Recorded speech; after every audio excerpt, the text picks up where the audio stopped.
चलिए तो बात करने वाले हैं राजभाषा की। एक बात यहां पर बात क्लियर करते हैं कि राजभाषा और राष्ट्रभाषा में क्या अंतर होता है। हम हमेशा कंफ्यूज होते हैं कि राष्ट्रभाषा क्या है या राजभाषा क्या है, इन दोनों में अंतर क्या है। यदि हम बात करते हैं राजभाषा की, तो राजभाषा क्या होता है? राजभाषा का मतलब होता है ऑफिशियल लैंग्वेज, अर्थात जिसका जिक्र जो है वो संविधान में किया गया हो और जो सभी सरकारी कार्यालयों की जो है वो भाषा हो, वो आपकी जो है वो राजभाषा कहलाएगी। तो हिंदी जो है वो हमारे भारत देश की राजभाषा है। लेकिन यदि हम राष्ट्रभाषा की बात करें तो राष्ट्रभाषा का मतलब होगा यदि कोई भाषा जो हर एक व्यक्ति, देश का हर एक व्यक्ति बोल सकता है, जान सकता है, लिख सकता है, समझ सकता है, उस भाषा को हम राष्ट्रभाषा कहेंगे। तो आपके सामने एक प्रश्न उपस्थित हो जाता है, क्या हिंदी भारत देश की राष्ट्रभाषा है? तो आप देखेंगे क्या मध्य भारत को छोड़कर यदि आप दक्षिण भारत की ओर जाएंगे तो क्या वहां पर हिंदी भाषा का प्रयोग होता है? तो आप कहेंगे नहीं, वहां जाते जाते जो है वो हिंदी भाषा विसरण हो जाती है, खत्म हो जाती है। और मैं आगे बात करूं ईस्ट की ओर, पूर्व की ओर, तो पूर्व की ओर भी जो है वो हमें हिंदी भाषा का कोई नामो निशान नहीं मिलता। मतलब एक बात तो यहाँ पर क्लियर हो जाती है कि हमारे भारत देश की राष्ट्रभाषा जो है वो हिंदी तो नहीं है, लेकिन राजभाषा अवश्य जो है वो हिंदी है। ठीक है, तो एक बार और क्लियर फिर से समझते हुए हम आगे बढ़ते हैं। जैसा कि लिखा है, सरकारी कामकाज की भाषा को राजभाषा कहते हैं, राजभाषा कहा जाता है। सरकारी कामकाज की जो भाषा होगी वो राजभाषा होगी। ठीक है, अर्थात जिस देश के संवैधानिक प्रावधानों, मतलब यदि किसी संवैधानिक प्रावधान की बात कर रहे हैं, संविधान में जिस भाषा का जिक्र किया गया हो और कहा गया हो कि सरकारी कामकाज में यही भाषा प्रयोग में लाई जाएगी, तो वहां पर वो उसकी राजभाषा कहलाती है, ऑफिशियल लैंग्वेज कहलाती है। तो हम ये कह सकते हैं कि हमारे भारत की जो राजभाषा है वो हिंदी है।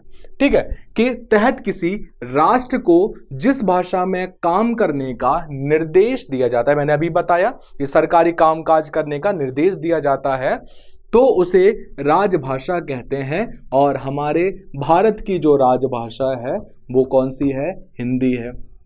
ठीक है, जब हम संविधान में आर्टिकल 343 से 351 तक पढ़ेंगे तब हम उसमें देखेंगे कि किस तरीके से हिंदी भाषा को दर्जा प्राप्त है, या अन्य राज्यों में भी, या सुप्रीम कोर्ट, हाई कोर्ट की भी जो है वो भाषाओं का किस तरीके से जो है वो नियमितीकरण किया गया है। तो हम उसको भी जो है वो अच्छी तरीके से देखेंगे। ठीक है, तो अभी तो हम बस ये क्लियर करते हैं कि राजभाषा जो है वो हिंदी है और राष्ट्रभाषा हम हिंदी को नहीं कह सकते हैं। ठीक है, चाइना की बात करें तो चाइना की जो राजभाषा है, जो राष्ट्रभाषा है वो मैंड्रिन है, मंदारिन है।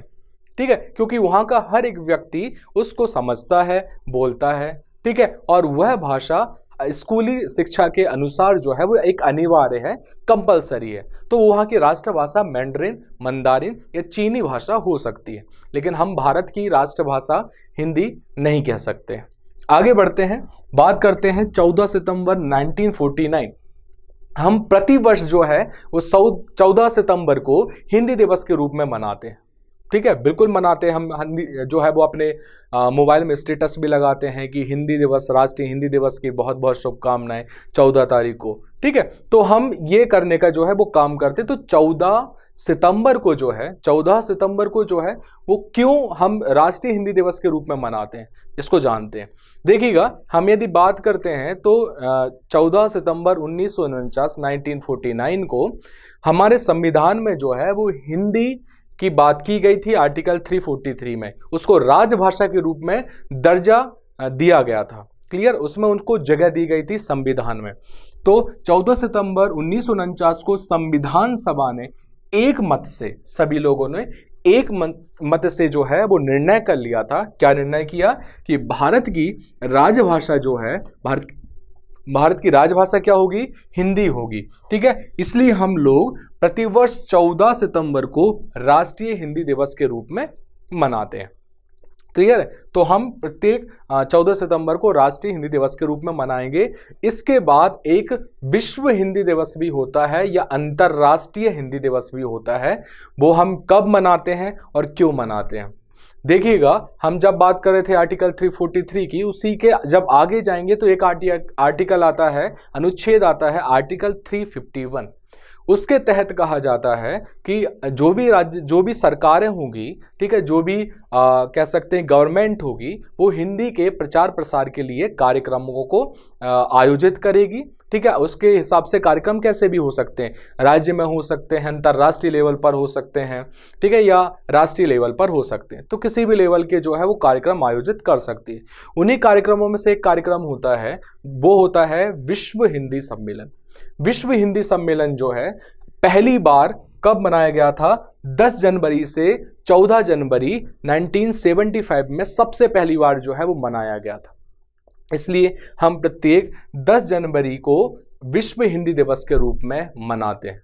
ठीक है, देखेंगे 10 जनवरी को 10 जनवरी 1975 को पहला विश्व हिंदी सम्मेलन प्रारंभ हुआ था। वैसे 4 दिन का था, ठीक है, 10 से 14 जनवरी तक 4 दिन का था, लेकिन हमने पहली जो हमारे पास डेट थी 10 जनवरी को, हमने इस दिन को हमेशा के लिए जो है वो प्रतिवर्ष विश्व हिंदी दिवस के रूप में हमने मनाना शुरू कर दिया।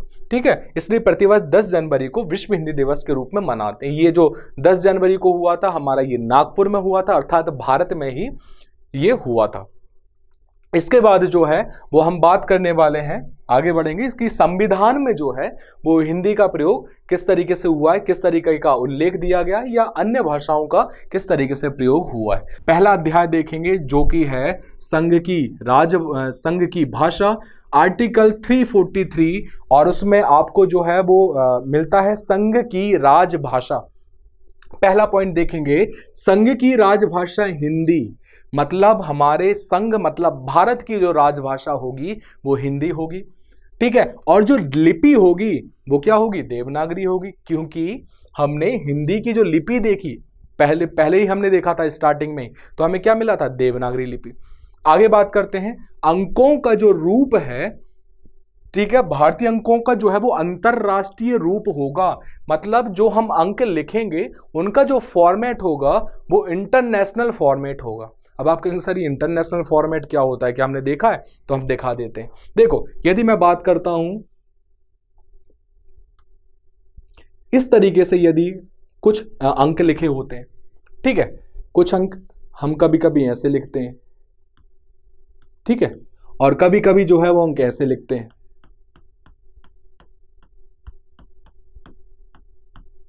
ठीक है, तो इस तरीके से हम अलग अलग तरीके के अंक लिखते हैं। ये जो पहला जो हमने अंक लिखे हैं सबसे पहले, ये जो है वो हमने किस में लिखे हैं? ये हमने लिखे हैं देवनागरी में। ये जो हमने किस में लिखे हैं? ये हमने लिखे हैं रोमन में। लेकिन अंकों का एक फॉर्मेट है जो इंटरनेशनल फॉर्मेट कहलाता है, अंतरराष्ट्रीय रूप कहलाता है, वो है ये। मतलब ये जो रूप है इसका प्रयोग हम जो है वो कहाँ करने वाले हैं? सरकारी कामकाज में करने वाले हैं, क्योंकि हमें निर्देश मिल चुके हैं संविधान की तरफ से। आगे बढ़ते हैं, दूसरे पॉइंट में कहा गया इस संविधान के प्रारंभ में 15 वर्ष की अवधि तक, मतलब 15 साल तक जो है वो हमें क्या कहा है कि हमें अंग्रेजी का प्रयोग करना पड़ेगा। क्यों करना पड़ेगा? क्यों? इसलिए क्योंकि जब हम आज़ाद हुए थे उसके पहले जो है ब्रिटिश शासन था, और बहुत सारे कार्यालय, बहुत सारे ऑफिस में प्रयोग जो हो रहा था वो क्या हो रहा था? अंग्रेजी का प्रयोग होता। यदि अंग्रेजी को तुरंत ही लताड़ दिया जाता तो हमारा जो सरकारी कामकाज करने की प्रक्रिया थी वो ठप हो जाती। इसलिए जो है वो हमने अंग्रेजी को एकदम से नहीं फेंका।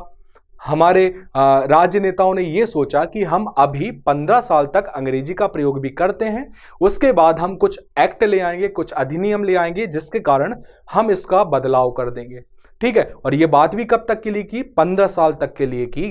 ठीक है, कि हम अंग्रेजी का प्रयोग अंग्रेजी भाषा का प्रयोग 15 वर्ष तक करेंगे, उसके बाद हम कुछ अधिनियम लाके उसके हटा देंगे।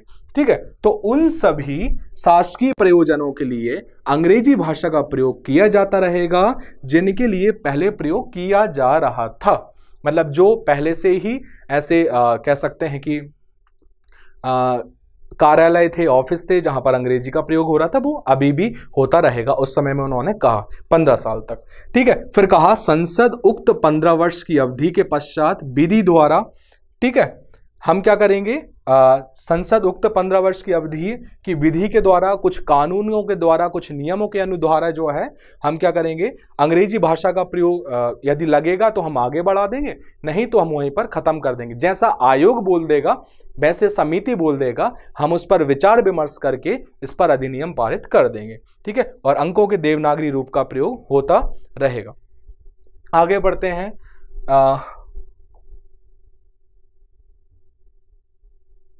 हाँ, हम आर्टिकल 344 भी देख लेंगे, 344 देख लेंगे।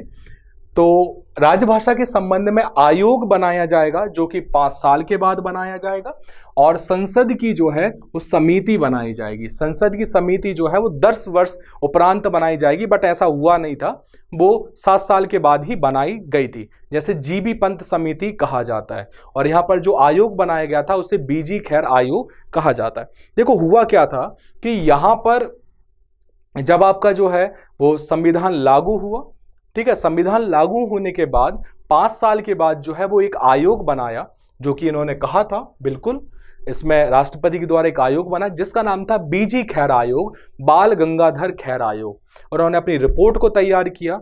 ठीक है, और उसके बाद जो है वो 7 साल बाद 1957 में इन्होंने क्या कर दिया, एक समिति बनाई जो थी गोविंद बल्लभ पंत समिति, जीबी पंत समिति।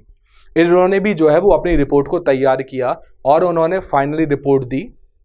1963 में एक अधिनियम बनकर आया जिसका नाम था राजभाषा अधिनियम, और इस अधिनियम के तहत हमने क्या बोल दिया, हमने ये कह दिया कि हिंदी भाषा मुख्य भाषा तो होगी, लेकिन हमारी सहायक भाषा अंग्रेजी भी होगी, और उसका प्रयोग जो है वो निरंतर चलता रहेगा। तब से जो है वो अंग्रेजी का प्रयोग जो है वो निरंतर चलता रहा और अभी तक निरंतर होते रहता है आपके कार्यालय में। ठीक है, बहुत सारे भाषाई संबंधित जो है वो अधिनियम हमें अलग अलग देखने को मिलते हैं। ठीक है, चलिए आगे बढ़ते हैं। बात कर रहे हैं अध्याय दूसरा जो है वो है प्रादेशिक भाषाएं। अभी तो हमने संघ की भाषाएं बात कर ली। संघ में जो है वो कौन सी भाषा का प्रयोग होगा, हिंदी का प्रयोग होगा, और उसके साथ एक्ट के साथ जो है वो हमने अंग्रेजी को भी सहायक भाषा बना दिया। अध्याय 2 प्रादेशिक भाषा मतलब प्रदेश की भाषाएं। इसमें हम कुछ अनुच्छेद देखते हैं। अनुच्छेद है 345, 345 अनुच्छेद में कहा है राज्य की राजभाषा या राजभाषाएं। अब देखो राजभाषा और राजभाषाएं मतलब एक भी हो सकती है, अनेक भी हो सकती हैं। ठीक है, प्रादेशिक भाषा या भाषाएं या हिंदी ऐसी व्यवस्था होने तक अंग्रेजी का प्रयोग जारी रहेगा। ठीक है, यदि किसी की हिंदी जो राजभाषा है प्रदेश की तब तक तो ठीक है, लेकिन यदि किसी की नहीं है या कोई बोली को नहीं बना रहा है तो वहां पर जैसे महाराष्ट्र की हम बात करें तो मराठी हो गई है, उन्होंने बना ली है, लेकिन यदि हम उसका नहीं कर पा रहे हैं तो वहां की जो राजभाषा होगी प्रदेश की वो स्वतः ही अंग्रेजी बन जाएगी। तो ये चीज जो है वो आर्टिकल 345 में कहा है। आगे देखें आर्टिकल 346 में कहा है कि एक राज्य दूसरे राज्य के बीच या किसी राज्य और संघ के बीच में यदि बातों का यदि पत्र व्यवहार हो रहा है, लेटर को एक दूसरी जगह भेजा जा रहा है, तब क्या होगा कि संघ द्वारा तत्सम प्राधिकृत भाषा, जो भी संघ के द्वारा प्राधिकृत भाषा की गई है हिंदी या अंग्रेजी, आपसी करार होने तक दोनों राज्यों के बीच में हिंदी का प्रयोग भी होगा या हिंदी या अंग्रेजी का प्रयोग होते हुए हमें मिलता है। आगे बात करें आर्टिकल 347 में किसी राज्य की जनसंख्या के किसी अनुभाग द्वारा बोली जाने वाली भाषा के संबंध में विशेष उपबंध। यदि हम किसी भाषा के तौर पर बात करें, किसी राज्य की कोई भाषा है जिसके लिए कुछ विशेष उपबंध होने हैं, तो उसकी जनसंख्या के किसी अनुभाग द्वारा उस बात को ले जाया जाए और उसके लिए विशेष उपबंध या नियम बनाए जाए। यह कहा गया आर्टिकल 347 में। चलो दोस्तों आगे बढ़ने वाले हैं, आगे देखेंगे हम 348 और 349 जो कि आएगा आपका अध्याय 30 SC मतलब सुप्रीम कोर्ट, हाई कोर्ट आदि की भाषा की बात करेंगे। ठीक है, तो जब हम आर्टिकल 348 की बात करते हैं तो हमें यहां पर क्या मिलता है कि SC अर्थात सुप्रीम कोर्ट और SC मतलब आपका हाई कोर्ट में, और संसद की बात कर लें मतलब पार्लियामेंट, राज्य विधानमंडल मतलब लेजिस्लेटिव असेंबली की बात करें में जो विधेयक जो अधिनियम है उनके लिए जो प्रयोग में की जाने वाली भाषा होगी वो तो या हिंदी होगी या अंग्रेजी होगी। लेकिन ये कहा है उपबंध होने तक यदि कोई उपबंध नहीं किया गया तो अंग्रेजी का ही जो है वो क्या होगा, प्रयोग होगा। ये चीज उन्होंने कह दी, मतलब हिंदी अंग्रेजी का प्रयोग हो सकता है, सीधी सी बात ये। आगे देखेंगे 349 में है कि भाषा से संबंधित कुछ ऐसे नियम हैं जिनके लिए जो है वो क्या है, एक विशेष प्रक्रिया की बात की है। विशेष प्रक्रिया में क्या बोला है कि राजभाषा संबंधी कोई भी विधेयक राष्ट्रपति की पूर्व मंजूरी के बिना पेश नहीं किया जा सकता। इसमें राष्ट्रपति की पूर्व मंजूरी लगेगी ही, तब जाकर ही क्या होगा, आपका वो अधिनियमित होने के लिए जाएगा। ठीक है, और राष्ट्रपति सीधी सी बात है किसकी सिफारिशों पे काम कर सकता है, आयोग के सिफारिश पे काम कर सकता है। आगे बढ़ेंगे, बात करेंगे हम अध्याय 4 विशेष निर्देश दिए गए हैं, जिसमें अनुच्छेद 350 और 351 इसमें कहा गया है व्यथा के निवारण के हेतु, अर्थात यदि हम बात करें कोई भी आपको आवेदन करना है तो आवेदन में प्रयोग की जाने वाली भाषा जो है किसी भी भाषा में कर सकते हैं जो उपबंधित भाषा हो, जिसके लिए कोई ना कोई नियम हो। ठीक है, कोई ना कोई भाषा होगी, जैसे हम बात करें कि यार महाराष्ट्र में मराठी का प्रयोग किया जा सकता है, हिंदी का प्रयोग किया जा सकता है, अंग्रेजी का प्रयोग किया जा सकता है, तो किसी भी भाषा का प्रयोग किया जा सकता है। बाकी इन्होंने कुछ पॉइंट में भी कहा है भाषाई अल्पसंख्यक वर्गों के लिए प्राथमिक स्तर पर, जैसे कोई यदि भाषाई अल्पसंख्यक है जो भाषा खत्म होने वाली है तो उन लोगों के लिए जो प्राथमिक स्तर की भाषा होगी वो मातृभाषा में सुविधाएं करने का काम भी, हमारे सुविधाएं देने की बात भी जो है वो संविधान ने कही है। और क्या कहा है, भाषाई अल्पसंख्यक वर्गों के लिए एक विशेष अधिकारी की नियुक्ति, एक जो है स्पेशल ऑफिसर की बात की है, जो किसके द्वारा नियुक्त होगा, राष्ट्रपति के द्वारा नियुक्त होगा। क्लियर है। आगे देखेंगे और लास्ट है आपका आर्टिकल 351, और इसमें कहा गया है हिंदी के विकास के लिए निर्देश दिए गए हैं कि भाई आप हिंदी के, क्योंकि हमारी ये राजभाषा है तो उसका आप प्रचार प्रसार करेंगे, इसका आप विकास करेंगे, बहुत सारे आयोजन, बहुत सारे सम्मेलन, बहुत सारे प्रोग्राम कराएंगे। ठीक है, बहुत सारी चीजें आप जो है वो इसके लिए करते रहेंगे, आप इसको प्रमोट करने का काम करेंगे, ये आर्टिकल 351 में कहा गया। तो एक बार फिर से थोड़ा सा हम समझते हुए चलेंगे। 343 में क्या कहा गया है, ये कहा है कि संघ की राजभाषा हिंदी और जो लिपि है वो देवनागरी होगी और अंकों के अंतर्राष्ट्रीय रूप का प्रयोग किया जाएगा। ठीक है, इस संविधान के प्रारंभ में 15 वर्ष तक अंग्रेजी का प्रयोग होगा, उसके बाद हम कुछ अधिनियम निकालेंगे, उसके बाद हम जो है जो भी हमारा फैसला होगा हम उसे करेंगे, उस पर हम बात करेंगे। ठीक है, आयोग की बात, संसद उक्त 15 वर्ष की अवधि के पश्चात विधि द्वारा इसको हटाया जा सकता है या बढ़ाया जा सकता है। ठीक है, तो इसमें एक चीज और बात की है कि क्या क्या हो सकता है कि कुछ परिवर्तन होने थे, जैसे अंग्रेजी भाषा का परिवर्तन होना था। ठीक है, या तो अंग्रेजी भाषा को बढ़ाया जा सकता है या अंकों के देवनागरी रूप का प्रयोग किया जा सकता है। तो इन्होंने इस बात को तो मान लिया कि भाई अंग्रेजी भाषा का प्रयोग आगे होगा, बट अंकों के देवनागरी रूप को एक्सेप्ट नहीं किया। ठीक है, उसको वहीं रोक दिया गया। आगे बात की गई कि राजभाषा के संबंध में आयोग बनेगा, वो 5 वर्ष बाद बनेगा, और बात की गई संसद की जो समिति बनेगी वो 10 वर्ष के बाद बनेगी, जो कि 7 साल बाद बन गई थी, जो कि जीबी पंत समिति के नाम से हमने जाना था। आयोग बीजी खैर के आयोग के नाम से, बाल गंगाधर खैर आयोग के नाम से जाना था। ठीक है, हमने प्रादेशिक भाषाएं देखी। 345 में किसी एक जो प्रदेश की राजभाषा होगी वो या तो हिंदी होगी, अंग्रेजी होगी। ठीक है, और यदि कहीं की कोई क्षेत्रीय भाषा भी हो सकती है, जैसे महाराष्ट्र की मराठी है, गुजरात की गुजराती है। ठीक है, तो ऐसी हो सकती है, लेकिन यदि नहीं हुई तो अंग्रेजी का प्रयोग होगा। 346 में क्या कहा गया, 1-2 राज्यों के बीच में, संघ और राज्यों के बीच में जो बात होगी हिंदी या अंग्रेजी में होगी। आगे देखा 347 में हमने जो भी जनसंख्या का बहुत बड़ा अनुभाग यदि चाहता है कि इस भाषा के प्रति जो है नियम या उपबंधित किया जाए, तो ये भी जो है वो संविधान ने हमें छूट दे रखी थी।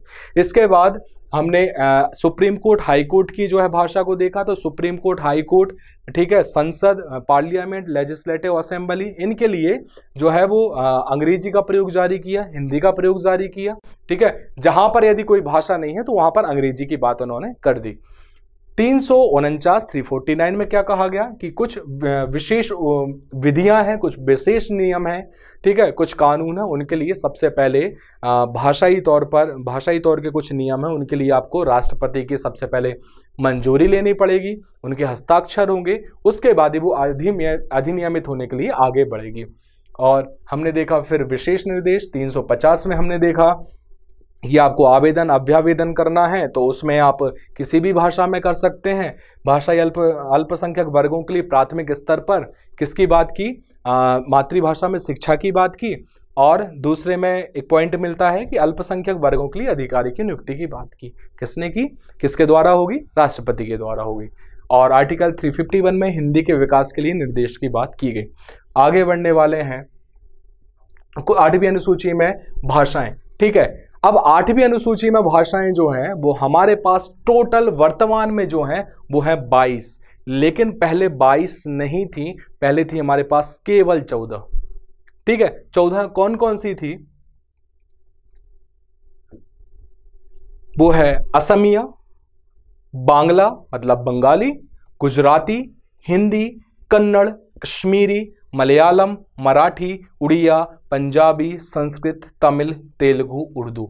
ये 14 जो आपकी भाषाएं थी ये आपकी अनुसूची 8वीं अनुसूची 8th शेड्यूल में जोड़ी गई थी।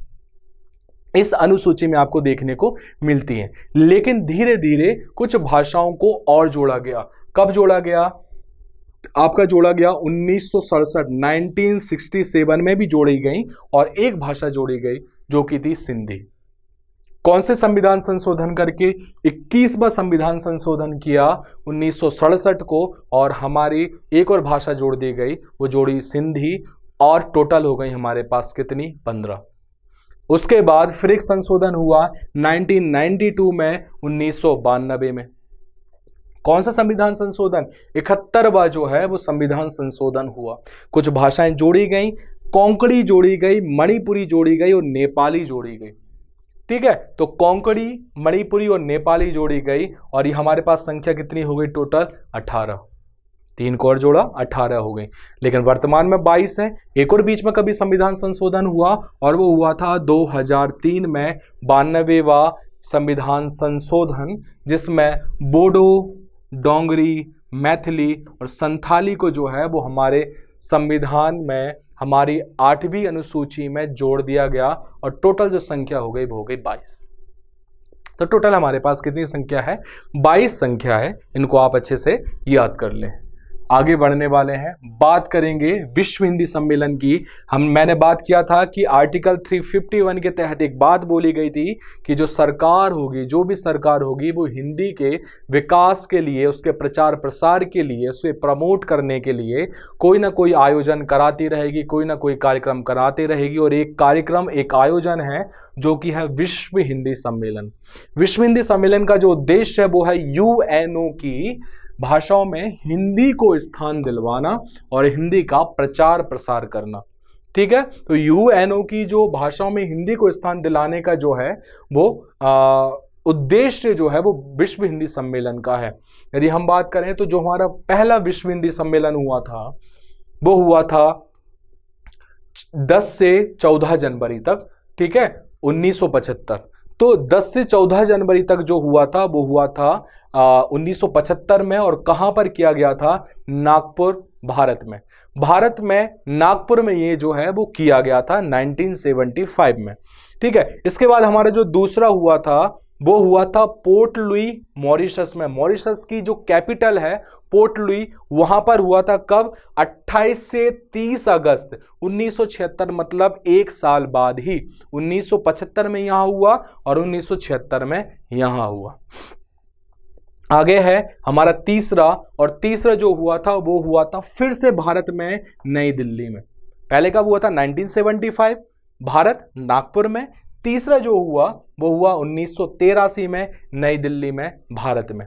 कब तक चला, 2 दिन चला, 28 से 30 अक्टूबर में तक, 1983 तक ये चला।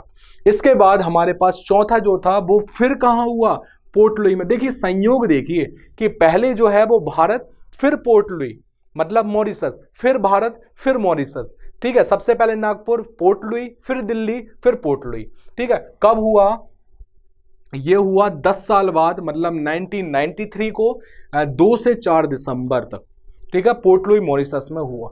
आगे पांचवे की बात करें तो पांचवा जो है वो है 1996 में, यह हुआ पोर्ट ऑफ स्पेन में, ट्रिनिडाड एंड टोबैगो। ठीक है, मैं जो है वो आपका पोर्ट ऑफ स्पेन में हुआ था, ये इसकी कैपिटल है, वहां पर हुआ था। कब? 1996 में। 4 से 8 अप्रैल तक जो है वो ये मनाया गया था। यहां पर बहुत सारी पुस्तकों का विमोचन हुआ था, सारी चीजें की गई थी। आगे बढ़ने वाले हैं। अगला है वो हुआ था छठे की बात करेंगे। छठवा हुआ था आपका 1999 में। ये 4 दिन चला था, 14 से 18 सितंबर तक, और ये हुआ था लंदन, ब्रिटेन में। इंग्लैंड में हुआ था, कहां? आपके लंदन में। इसके बाद हुआ था 7वां, जो हुआ था पारामारिबो अर्थात सूरीनाम में। ठीक है, कब हुआ था? 5 से 6 जून तक 2003 में। 2003 में। इसके बाद 8वां जो हुआ था, 8वां हुआ था 13 से 15 जुलाई 2007 में। कब हुआ था? 2007 में 13 से 15 जुलाई। ठीक है, न्यूयॉर्क अमेरिका में। कहां पर हुआ था? न्यूयॉर्क अमेरिका में हुआ था। ये 8वां हुआ था। ठीक है, 8वां आपका जो है वो हुआ था न्यूयॉर्क अमेरिका में। 9वां जो हुआ था वो हुआ था जोहान्सबर्ग, दक्षिणी अफ्रीका में 2012 में, 22 से 24 सितंबर। 2 दिनों का हुआ था, 22 से 24 सितंबर। ठीक है, 2012 में। ठीक है, जोहान्सबर्ग, दक्षिणी अफ्रीका। उसके बाद जो है वो हुआ फिर हमारे भारत में, जो हुआ आपका 2015 में। 2015 10 से 12 सितंबर तक हुआ। 2015 में भारत के कहां पर? यहां पर एक स्थान है जिसे भोजपाल कहा जाता था। ठीक है, जो कि भोपाल है, झीलों का नगर है, भोपाल में यह हुआ था। लाल परेड ग्राउंड में, यदि आप भोपाल में स्थित हैं तो आपको पता होगा, लाल परेड ग्राउंड में जो है वो ये बड़ी धूमधाम से जो है वो ये मनाया गया था विश्व हिंदी सम्मेलन। ठीक है, बहुत अच्छी तरीके से भोपाल को सजा दिया गया था। इसके बाद हुआ था 11वां, जो हुआ था 2018 में, 18 से 20 अगस्त में, पोर्ट लुई मॉरिशस में। मैंने फिर बताया, फिर संयोग देखिए कि उसके बाद फिर भारत में हुआ, उसके बाद फिर पोर्ट लुई मॉरिशस में हो गया। ये आपका 11वां विश्व हिंदी सम्मेलन था। तो इस तरीके से 11 विश्व हिंदी सम्मेलन हो चुके हैं। नागपुर से लेकर, मतलब शुरुआती दौर से लेकर आपके 11वां पोर्ट लुई तक जो है वो इस तरीके से हमने इनको क्रमबद्ध देखा, क्रम के रूप में देखा। आज हमने जो है वो बड़ी विधि पूर्वक सारी व्यवस्थित चीजें देखकर, व्यवस्थित रूप से जो है वो हमने क्या किया, हमने इनको समझा, हमने बोली को समझा, हमने उपभाषा को समझा, हमने इनके अंदर जो भी सारे फैक्ट हैं उन सारे फैक्ट को देखा, संविधान में हिंदी को देखा और अच्छी तरीके से समझा। अगले वीडियो में हम एक नए टॉपिक को, एक नए अध्याय को जो है वो कवर करेंगे। तब तक के लिए धन्यवाद। जय हिंद।